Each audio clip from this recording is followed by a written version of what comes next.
જય હિન્દ વિદ્યાર્થી મિત્રો, સુપ્રભાત। આજે આપણે ચેપ્ટર નંબર 6માં ઉદાહરણ નંબર 6 છે તેમનો અભ્યાસ કરવો છે। ઓકે, તમને છે અહીંયા રકમ સામે આપેલી છે।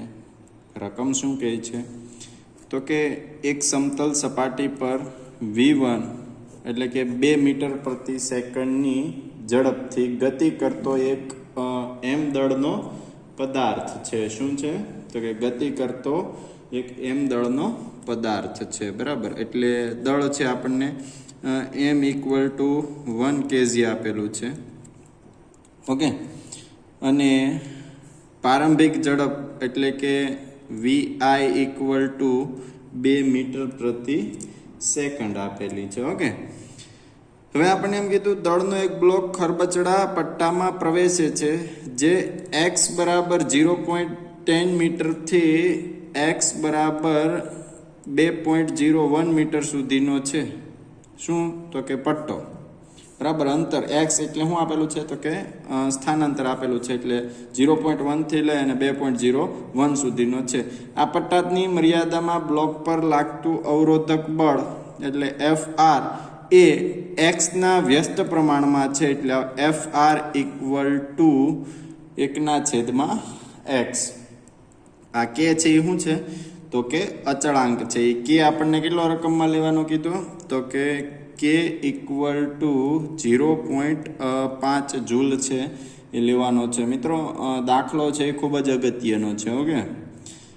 તો અહીંયા છે આપણને કીધું છે કે એક પ્રારંભિક ઝડપથી વેગથી 1 કિલોગ્રામ દળનો પદાર્થ છે, બ્લોક છે એ પટ્ટામાં પ્રવેશે। પટ્ટાઓનું સ્થાનાંતર 0.1 થી 2.01 સુધીની લિમિટ આપેલી છે। એના પર લાગતું બળ અવરોધક બળ એટલે Fr એ x ના વ્યસ્ત પ્રમાણમાં, એટલે Fr = k - x છે। k નું મૂલ્ય આપણને રકમમાં આપેલું છે। પટ્ટાને પસાર કર્યા પછી બ્લોકની અંતિમ આ પ્રારંભિક vi આપેલી છે, તો vf છે એ આપણે શોધવાની છે, ઓકે। તો તમે અહીંયા છે એ રકમ છે એ જોઈ શકો છો, ઓકે મિત્રો। હવે આપણે એક વાત કરીએ કે આપણે ભણેલા છીએ કાર્ય ઉર્જા પ્રમેય, બરાબર। કાર્ય ઉર્જા પ્રમેય એટલે શું મિત્રો તો કે del k = w, બરાબર। del k = w, બરાબર। તો del k એટલે શું થાય તો કે kf - ki એટલે કે પ્રારંભિક અંતિમ માઇનસ પ્રારંભિક ગતિ ઉર્જા। k એટલે શું તો કે કાઇનેટિક એનર્જી, એટલે ડેલ્ટા k = w। કાર્ય ઉર્જા પ્રમેયમાં આ સૂત્ર છે આપણે મેળવવું છે, તો એ સૂત્રને આધારિત આપણે આ દાખલો ગણવાનો છે। m આપેલો છે, vi આપેલો છે, k આપેલો છે અને vf છે એ આપણે શોધવાનો છે। તો મિત્રો અહીંયા છે આપણે જોઈએ કે del k એટલે શું થાય તો કે kf - ki થાય, ઓકે। હવે અહીંયા છે કાર્ય છે એ કાર્ય આપણને કેટલો મળે છે તો કે કાર્ય છે એ f dx આપણે ભણેલા છે। w બરાબર શું તો કે f dx। તો અહીંયા લિમિટ આપેલી છે xi થી લઈ અને xf સુધીની। xi એટલે શું તો કે 0.01, એટલે 0.1 ઓછામાં ઓછું કેટલું લેવાનું તો કે 0.1 x, જો અહીંયા આપ્યું x < 0.1 અને x એટલે કે 2.01, x < 2.01, એટલે મોટામાં મોટું આટલું લેવાનું, એટલે વધારેમાં વધારે એટલે કે xf આટલું 2.01 અને ઓછામાં ઓછું 0.1, તો આપણને લિમિટ આપેલી છે। હવે જો મિત્રો આપણને આ f છે, w બરાબર આપણે આવું ભણેલા છીએ, બરાબર, કે બધા f dx નો સંકલન કરો એટલે આપણને કાર્ય મળે, ઓકે। તો એ આપણે ભણેલા છીએ। તો આના બરાબર આ લીધું અને આના બરાબર મેં આ લખ્યું, કાર્ય ઉર્જા પ્રમેયને આધારિત, ઓકે।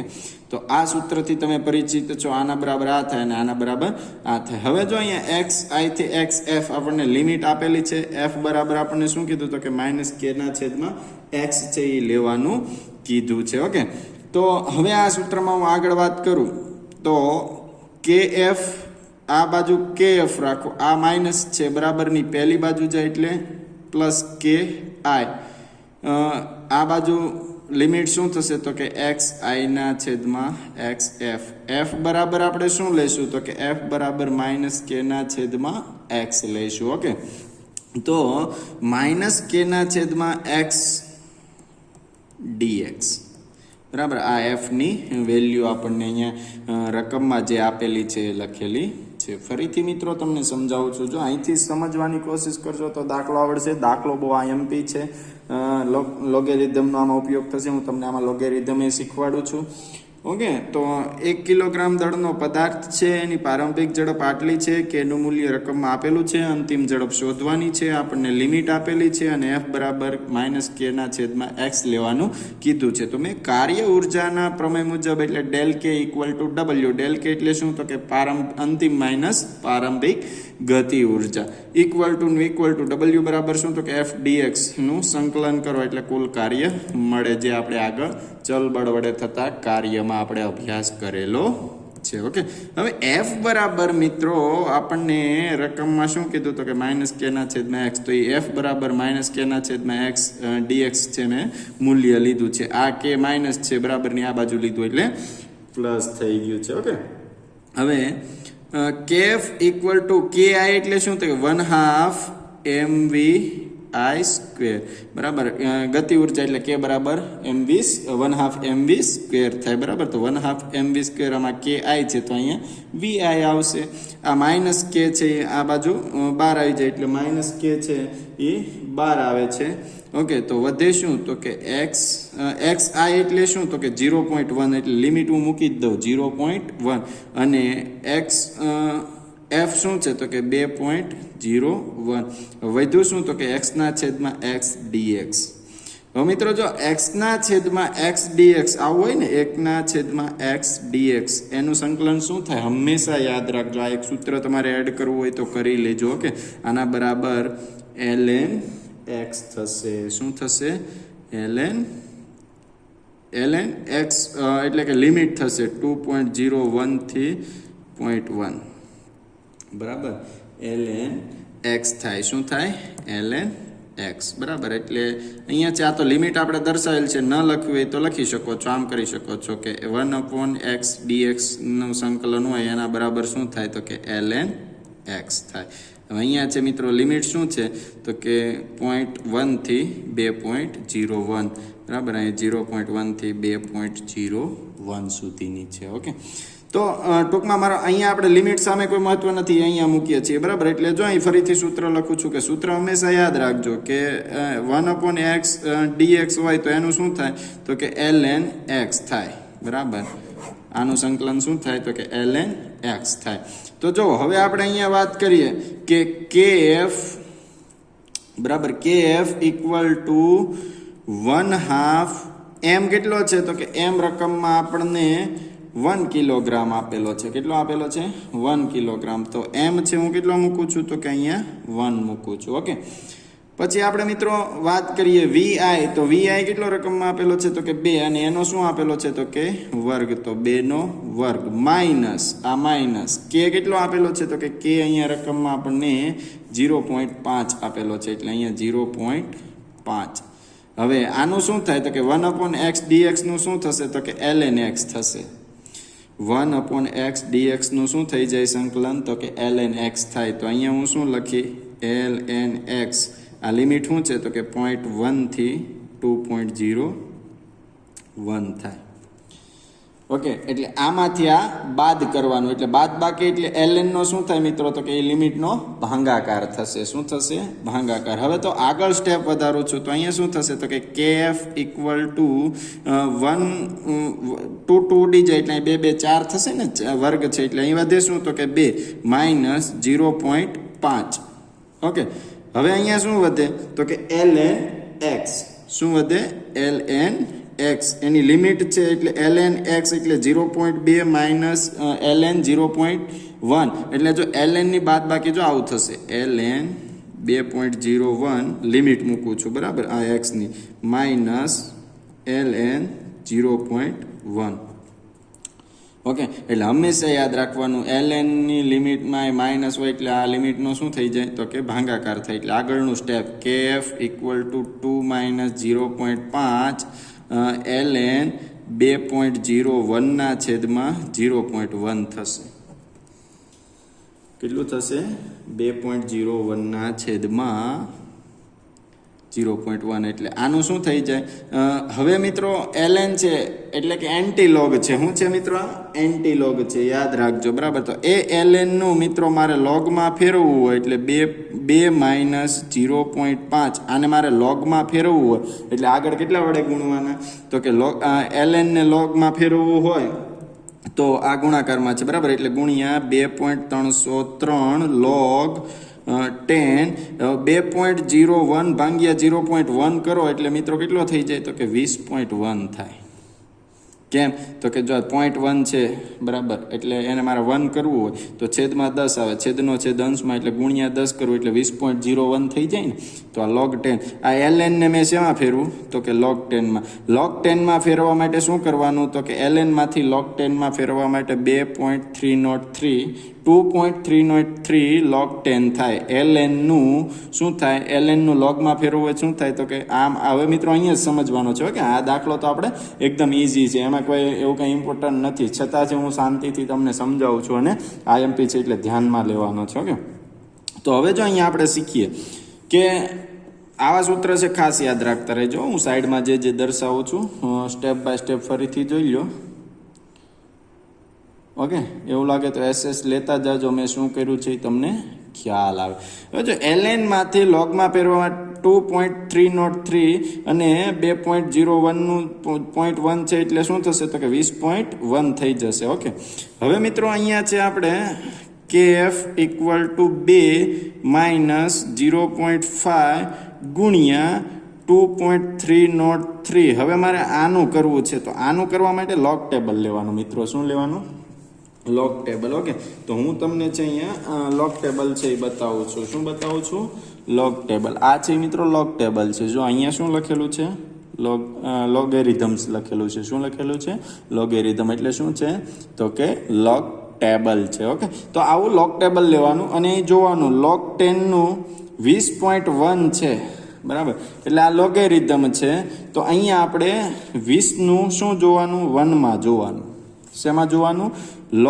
લોગેરિધમમાં 20 નું 1 માં જોવાનું. તો આ છે એ મિત્રો આપણું લોગેરિધમ છે. હવે અહીંથી હું જોઉં છું, તમે જોઈ શકો છો. ઓકે, તો અહીંથી જુઓ, તમે જોઈ શકો છો 10, 11, 12, 13, 14, 15, 16, 17, 19 અને અહીંયા મિત્રો 20 આવે છે. અહીંયા બરાબર, આ મેં 20 અહીંયા કર્યું છે, દેખાય છે? તો આ શું છે? તો કે લોગેરિધમ છે. લોગેરિધમનું શેમાં જોવાનું છે? 20 નું શેમાં જોવાનું છે? 1 માં જોવાનું છે. તો અહીંયા જુઓ, આ 0 કોલમ, આ શું છે? તો કે 1 છે. એટલે આ 20 નું મારે આ 0 છે એટલે આમાં નથી જોવાનું, આમાં જોવાનું. કેટલું થાય? તો કે 30-32 થાય. કેટલું થાય છે? તમે અહીંયા જોઈ શકો છો. કેટલું થાય છે? તો કે 30-32 થાય. બરાબર, 20 નું 0.1 માં જોઈએ, આ 0.1 માં. બરાબર, log 20 નું 0.1 માં જોઈએ. અહીંયા આપણને શું આપેલું છે? 20.1 આપેલું છે. શું આપેલું છે? 20.1. ઓકે, તો 20 નું 1 માં જોઈએ એટલે 20 નું 1 માં જોઈએ એટલે મિત્રો કેટલું થાય? તો કે 30-32 થાય. કેટલું થશે? તો કે 30-32 થશે. ઓકે, તો હવે જો મિત્રો અહીંયા આપણે લખવાનું 30-32, પણ યાદ રાખવાનું 30-32 એ મેં પોઈન્ટ લખીને લખવાનું. કેટલું લખવાનું? 0.30-32. કોઈ પણનું તમે જુઓ, જો એવી જ રીતે 30 નું 2 માં જુઓ, 40 નું 5 માં જુઓ, તમે જેમાં જુઓ એમાં પોઈન્ટ પછીના આંકડા લખવાના. અહીં તમને પોઈન્ટ નહીં આપેલો હોય, અહીંયા તમને 30-32 જ આપેલું છે. શું આપેલું છે? તો કે 30-32 આપેલું છે. બરાબર, પણ આપણે છે એને આગળ શું લગાડવાનો? પોઈન્ટ લગાડવાનો. એટલે 20 નું 1 માં જોયું એટલે 30-32 છે, તો આગળ મેં શું કર્યું છે? તો કે પોઈન્ટ લગાવ્યો છે. ઓકે, હવે મેં પોઈન્ટ લગાવ્યો છે મિત્રો. હવે જોવાનું કે અહીંયા કેટલા આંકડા છે? તો કે અહીંયા 2 આંકડા છે. એ 2 માંથી એક જેટલા આંકડા હોય એટલા. ધારો કે 20.1 છે એનું મેં જોયું તો શું થયું? 30-32 મળ્યું મને. બરાબર, એટલે 30-32 ની આગળ હું મૂકવાનો પોઈન્ટ. અહીંયા 2 આંકડા છે ને, તો 2 માંથી એક બાદ કરી નાખવાનો એટલે કેટલા વધે? તો કે 1 વધે. તો અહીંયા હું શું કરીશ?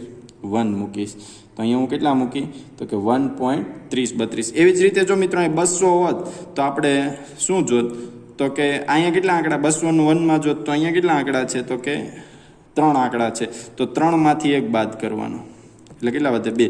તો અહીંયા ધારો કે 30-32 ન આવે પણ ધારવાનું કહું છું બરાબર. તો આંકડાની પોઈન્ટ લખશું અહીં કેટલા વધ્યા 2 તો અહીં 2.3032 બરાબર. અહીં જેટલા આંકડા હોય એમાંથી 1 બાદ કરી નાખવાનું. તો અહીં 2 આંકડા છે એમાંથી 1 બાદ કર્યો એટલે 1 વધ્યું અને પોઈન્ટ ઓલું કરવાનું. કેમ તો કે આપણે પોઈન્ટ 1 માં જોયું ને ઓકે 1 માં જ જોયું પોઈન્ટ 1 માં જોયું એટલે આ 1 નું મળ્યું એટલે પોઈન્ટ 1 નું કેટલું મળે તો કે 0.3032 મળે. આગળ જેટલા આંકડા હોય એમાંથી 1 બાદ કરી નાખવાનું. 2 હતા એટલે 1 બાદ કર્યો તો 1 વધ્યું બરાબર. હવે આ બધા જ નો ગુણાકાર કરો મિત્રો આટલી વસ્તુનો એટલે તમે એનો ગુણાકાર કરશો ને ગુણાકાર કરશો એટલે તમને કેટલું મળશે ખબર 1.5 મળી જશે. તો 2 માંથી 1.5 બાદ કરીએ એટલે કેટલા વધે તો કે 0.5 જૂલ વધે. શું તો કે kF. મને મિત્રો રકમમાં kF શોધવાનું નથી કીધું VF શોધવાનું કીધું. તો VF શોધવાનું કીધું તો કંઈ મૂંઝાવાની જરૂર નથી. અહીંયા આપણને ખબર છે 1/2 mVF² = 0.5. હવે VF છે એ VF² ને હું કરતા બનાવું બરાબર એટલે અહીંયા શું થશે તો કે 0.5. આ બાજુ આ ભાંગાકારમાં છે આ બાજુ આવે એટલે ગુણાકારમાં છેદમાં અહીંયા શું થશે તો કે m કેટલો છે તો કે 1 આપેલો છે. ઓકે હવે આનું આપણે 0.5 છે 0.5 નું ગુણ્યા 2 કરીએ એટલે 1 થઈ જાય ને. કેમ તો કે 0.5 એટલે 1/2 ગુણ્યા 2 એટલે 2 ઉડી જાય એટલે 1 અને દળ 1 આપેલું છે એટલે 1/1 થશે. હવે અહીંયા VF² છે મિત્રો મારે VF² નથી મેળવવાનો VF મેળવવાનો છે. તો એ સ્ક્વેરને હું દૂર કરીશ એટલે અહીંયા શું આવશે √1/1 એટલે 1 એટલે √1 જ થઈ જાય તો VF છે એ આપણને કેટલું મળે છે તો કે 1 મળે છે. ઓકે તો મિત્રો આ હતું આપણું ઉદાહરણ નંબર 6.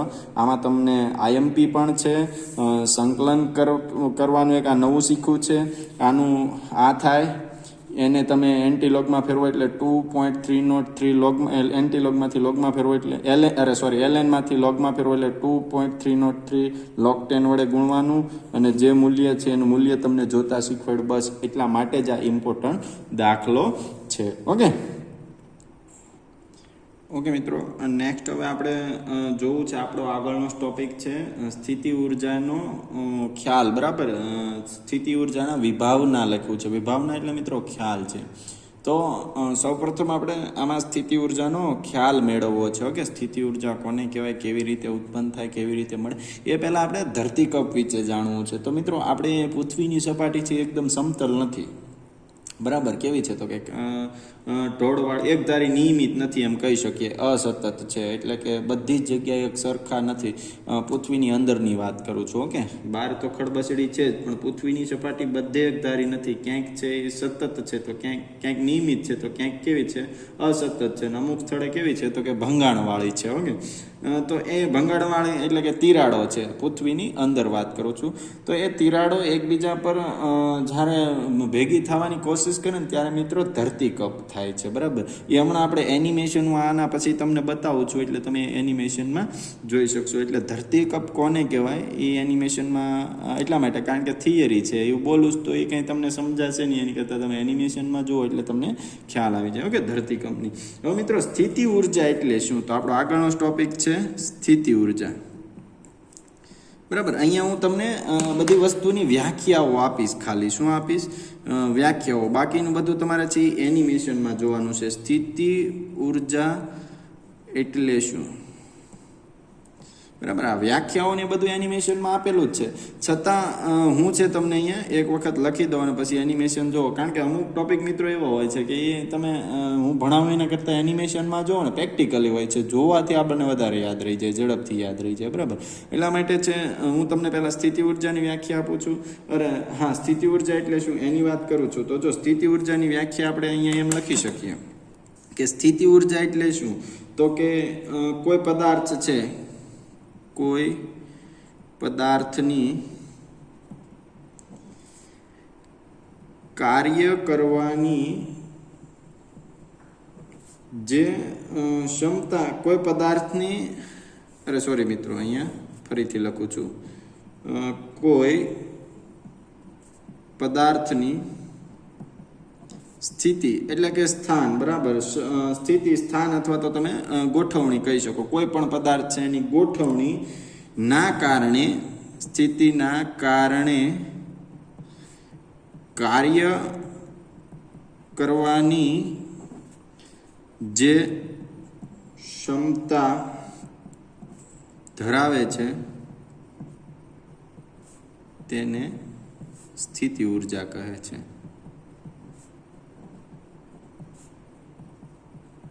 તો આ મિત્રો શેની વ્યાખ્યા થઈ? તો કે સ્થિતિ ઉર્જાની. શું કીધું? તો કે કોઈ પદાર્થની સ્થિતિના કારણે, સ્થિતિ એટલે કે ગોઠવણી, બરાબર. કોઈ ગોળ પદાર્થ છે, ધારો કે મિત્રો, તો આ ગોળ પદાર્થ છે, આ લંબચોરસ છે, આ આડાવડો ખડબસડો છે, તો એને ગોઠવણીના કારણે એ કાર્ય કરવાની જે ક્ષમતા ધરાવે છે અને એને શું કહેવાય? તો કે સ્થિતિ ઉર્જા કહેવાય. તો ગુરુત્વીય સ્થિતિ ઉર્જા એટલે શું મિત્રો? તો બીજી વ્યાખ્યા આપણી, ગુરુત્વીય સ્થિતિ ઉર્જા. આ બધું એનિમેશનમાં જોશો એટલે તરત સમજાઈ જશે, બરાબર, કારણ કે એમાં તમને પ્રેક્ટિકલી બધું બતાવવામાં આવેલું છે. ઓકે, તો ગુરુત્વીય સ્થિતિ ઉર્જા એટલે શું મિત્રો?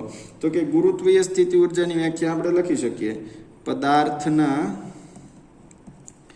વજન અને પદાર્થની સંદર્ભ સપાટીની ઊંચાઈ, પદાર્થની સંદર્ભ સપાટીથી ઊંચાઈના ગુણાકારને પૃથ્વીની સપાટીની સાપેક્ષે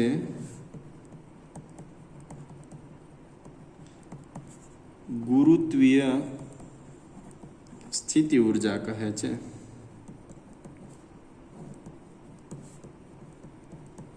ઓકે મિત્રો, કોઈ પદાર્થ છે, ઓકે, પદાર્થને નીચેની તરફ, પદાર્થનું વજન એટલે શું થાય? તો કે mg થાય. એમ એટલે ખાલી દળ થાય. હો મિત્રો, યાદ રાખજો, દળ એટલે ખાલી એમ થાય, અને વજન એટલે શું?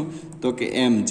આ બે વસ્તુમાં યાદ રાખજો. તો અહીં વજન શબ્દ વાપરો, તો વજન એટલે mg, અને પદાર્થની સપાટીની ઊંચાઈના ગુણાકારને એટલે mgh, બરાબર. આ mgh ને મિત્રો શું કહેવાય? તો કે ગુરુત્વીય સ્થિતિ ઉર્જા કહે છે. ઓકે, સ્થિતિ ઉર્જાનું સૂત્ર તમને ખબર છે, k બરાબર 1/2 mv સ્ક્વેર. ઓકે, તો k બરાબર 1/2 mv સ્ક્વેર. તો એ સ્થિતિ ઉર્જાનું સૂત્ર છે, અને આ છે ગુરુત્વીય સ્થિતિ ઉર્જાનું સૂત્ર. તો ગુરુત્વીય સ્થિતિ ઉર્જાનું સૂત્ર છે આપણને મિત્રો શું મળે? તો કે ગુરુત્વીય સ્થિતિ ઉર્જાનું સૂત્ર એટલે કે કાર્ય જે કરે એટલે w બરાબર mgh. આને આપણે ગુરુત્વીય સ્થિતિ ઉર્જા કહેવાય. કેમ મેં મિત્રો w લગાડ્યું છે?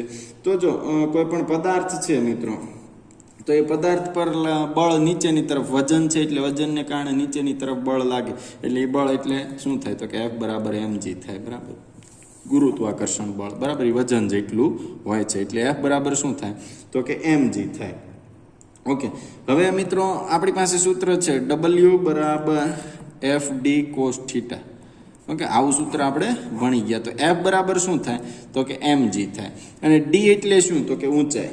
d એટલે શું આપણે અહીંયા લઈએ? તો કે ઊંચાઈ લઈએ. તો જો આ f એટલે mg, બરાબર, અને d એટલે ઊંચાઈ, એટલે mgs બરાબર મેં શું લીધું છે? w લીધું છે.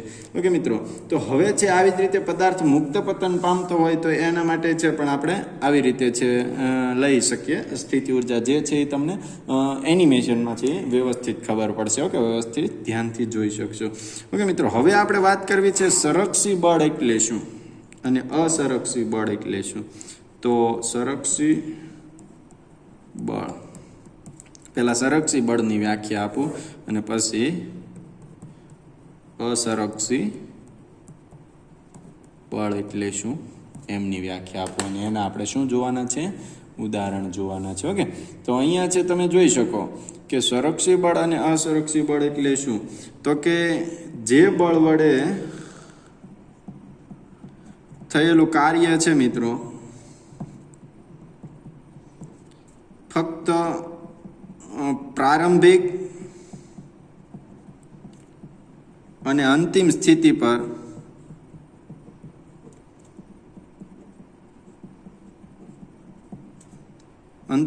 પર જ આધાર રાખે, પણ તેના ગતિના માર્ગ પર આધાર ન રાખે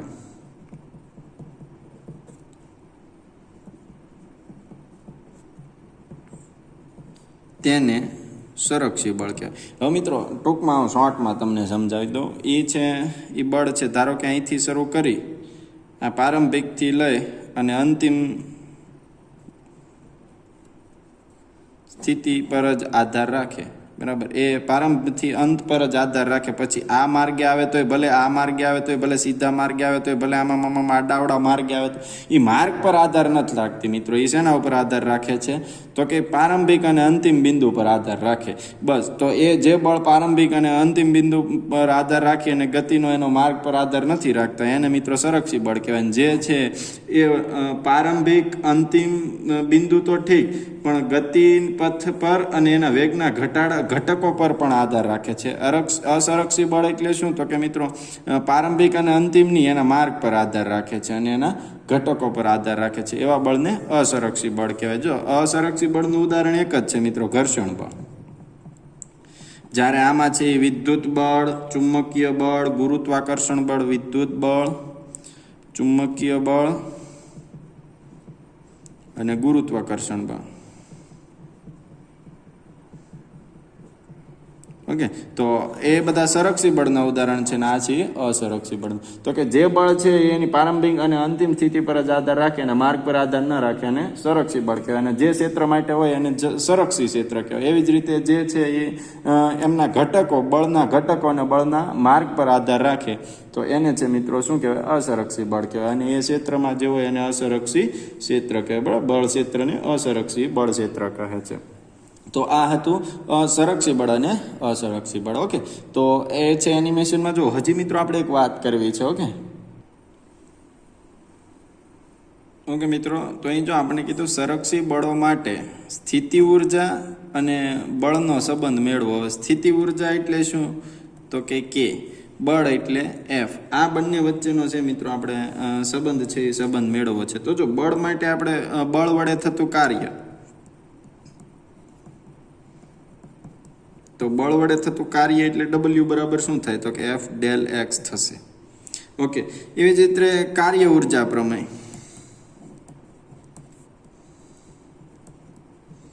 તો કાર્ય ઉર્જા પ્રમેય અનુસાર શું થાય? તો કે W બરાબર ડેલ K થાય.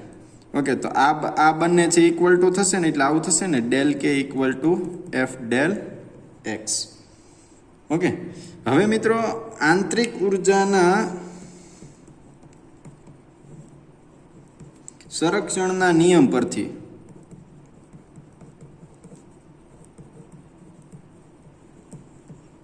બરાબર, આંતરિક ઉર્જાના સંરક્ષણનો નિયમ શું કહે? તો કે ડેલ કે વત્તા ડેલ વી ઇક્વલ ટુ 0. હવે ડેલ કે બરાબર શું થાય મિત્રો? તો કે એફ ડીએક્સ. આ બરાબરની આ બાજુ પ્લસ છે, બરાબરની પહેલી બાજુ જાય એટલે ડેલ માઇનસ વી. તો એફ બરાબર શું વધે? તો કે ડેલ વી ના છેદમાં ડેલ એક્સ. તો મિત્રો આપણે જો આ બળ અને સ્થિતિ ઉર્જા વચ્ચેનો સંબંધ છે એ સંબંધનું સૂત્ર મળ્યું છે. ઓકે, તો અહીંયા નાનો એવો પ્રશ્ન છે કે સંરક્ષી બળો માટે સ્થિતિ ઉર્જા અને બળ વચ્ચેનો સંબંધ મેળવો. તો બળ વડે થતું કાર્ય કયું? તો કે ડબલ્યુ એફ ડીએક્સ. અને કાર્ય ઉર્જા પ્રમેય એટલે શું? તો કે ડબલ્યુ બરાબર ડેલ એ કે. એટલે આ બંને બરાબર છે. હવે આંતરિક ઉર્જા સંરક્ષણના નિયમ પરથી આપણે આ છે એ બંનેનો સંબંધ મેળવો. તો કે બરાબર શું લખીએ? તો કે આવડું. હવે આ છે આ બાજુ આવે એટલે છેદમાં. ઓકે, તો આપણને બળ અને સ્થિતિ ઉર્જા છે એમની વચ્ચેનો સંબંધ મેળવ્યો છે. ઓકે મિત્રો, તો હવે છે તમારે એનિમેશન જોવાનું છે અને એનિમેશન જોયા બાદ આપણો લેક્ચર છે એ પૂર્ણ થશે. ઓકે, ઉદાહરણ: સમતલ સપાટી પર vi is equal to 2 metre પર સેકન્ડની ઝડપથી ગતિ કરતો m is equal to 1 kg દળનો એક બ્લોક ખરબચડા પટ્ટામાં પ્રવેશે છે, જે x is equal to 0.10 m થી x is equal to 2.01 m સુધીનો છે.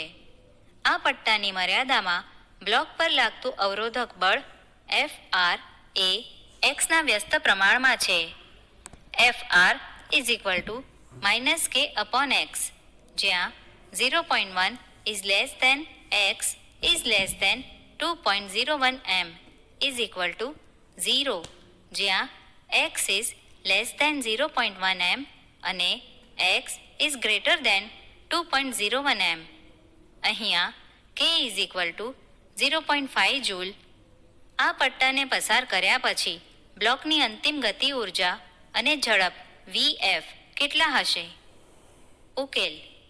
સમીકરણ પરથી kf is equal two ki plus integration of -k upon x dx from 0.1 to 2.01 is equal to 1/2 mvi square minus k integration of x I from 0.1 to 2.01 is equal to 1/2 mvi square minus k integration of 2.01 upon 0.1 is equal to 2 minus 0.5 integration of 20.1 is equal to 2 minus 1.5 is equal to 0.5 joule.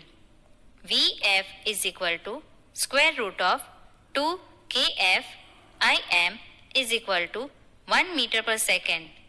અહીં નોંધો કે in A natural લોગેરિધમની સંજ્ઞા છે જેનો આધાર e છે અને તે 10 આધારવાળું logarithm નથી. inx is equal to log ex is equal to 2.303 log 10x.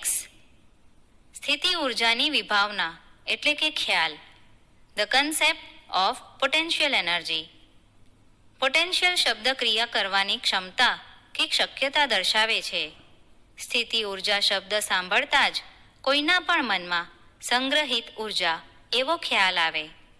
ખેંચાયેલી ધનુષની પણછ એટલે કે દોરી સ્થિતિ ઉર્જા ધરાવે છે. જ્યારે પણછ છોડવામાં આવે ત્યારે તીર ખૂબ ઝડપથી છૂટે છે. પૃથ્વીની સપાટી એટલે કે પોપડો એકધારી નિયમિત નથી, પરંતુ તે અસતત અને અમુક જગ્યાએ ભંગાણવાળી છે, જેને તિરાડો એટલે કે ફોલ્ટ લાઇન કહે છે. આ તિરાડો પૃથ્વીના પોપડાઓ વચ્ચે દબાયેલી સ્પ્રિંગની જેમ હોય છે. તે ખૂબ સ્થિતિ ઉર્જા ધરાવે છે. જ્યારે આ તિરાડો એકબીજા સાથે ફરીથી ગોઠવાવા પ્રયત્ન કરે ત્યારે ધરતીકંપ થાય છે. આમ સ્થિતિ ઉર્જા એ કોઈ પદાર્થની સ્થિતિ અથવા ગોઠવણીને અનુલક્ષીને સંગ્રહિત ઉર્જા છે. જ્યારે પદાર્થને છોડી દેવામાં આવે ત્યારે તેની સંગ્રહિત ઉર્જા મુક્ત થાય છે, જે ગતિ ઉર્જામાં પરિણમે છે. હવે આપણે સ્થિતિ ઉર્જાના ખ્યાલને વધુ મજબૂત કરીએ. m દળના દડા પર લાગતું ગુરુત્વાકર્ષણ બળ mg હોય છે. g ને પૃથ્વીની સપાટી નજીક અચળ ગણી શકાય. નજીક શબ્દનો અર્થ એ છે કે પૃથ્વીની સપાટીથી દડાની ઊંચાઈ h એ પૃથ્વીની ત્રિજ્યા re થી ઘણી નાની હોય કે જેથી પૃથ્વીની સપાટી પાસે જીના ફેરફારને આપણે અવગણી શકીએ. અહીં આપણે ઉપર તરફના સ્થાનાંતરને ઘન ગણેલ છે. ધારો કે આપણે દડાને h ઊંચાઈ સુધી લઈ જઈએ છીએ.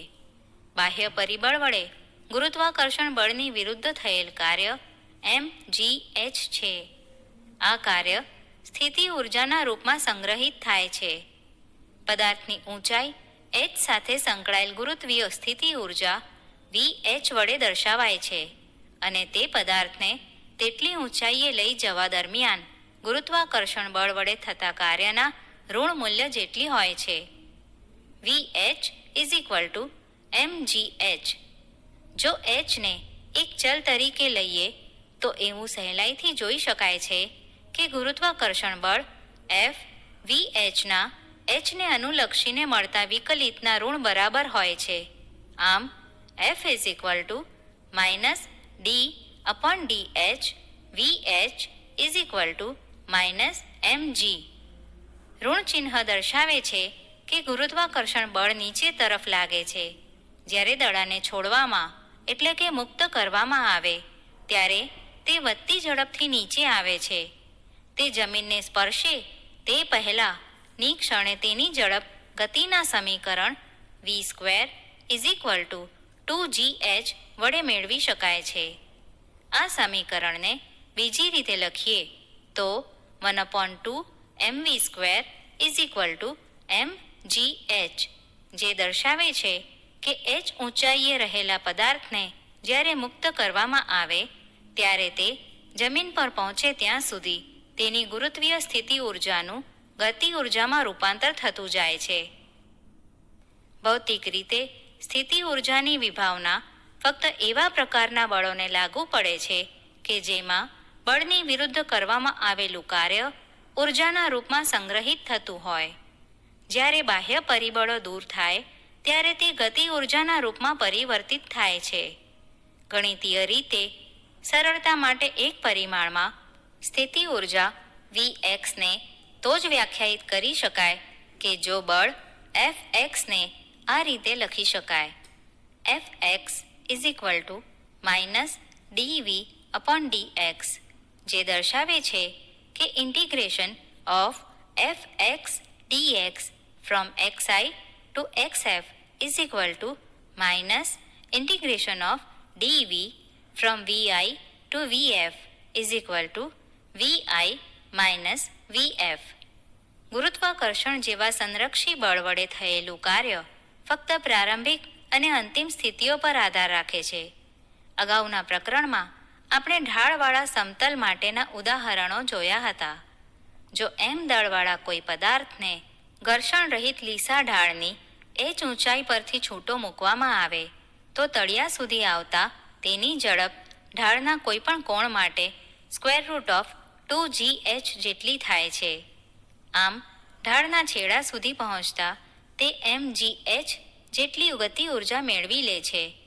જો થયેલ કાર્ય કે ગતિ ઊર્જા પદાર્થના ગતિપથ કે તેના વેગ જેવા ઘટકો પર આધાર રાખતું હોય તો તેને અસંરક્ષી બળ કહે છે. સ્થિતિ ઊર્જાના પરિમાણ ગતિ ઊર્જા અને કાર્યની જેમ પણ mL²T⁻² છે તથા તેનો એકમ જૂલ છે. બીજી રીતે કહીએ તો સંરક્ષી બળ માટે સ્થિતિ ઊર્જામાં થતો ફેરફાર ΔV એ બળ વડે થયેલા કાર્યના ઋણ મૂલ્ય જેટલો હોય છે. ΔV - Fx Δx. આ વિભાગમાં વિચારેલ પતન કરતા દડાના ઉદાહરણમાં આપણે દર્શાવ્યું કે કેવી રીતે સ્થિતિ ઊર્જાનું ગતિ ઊર્જામાં રૂપાંતર થાય છે. તે આપણને યંત્રશાસ્ત્રમાં અગત્ય ધરાવતા સંરક્ષણના સિદ્ધાંત તરફ દોરી જાય છે.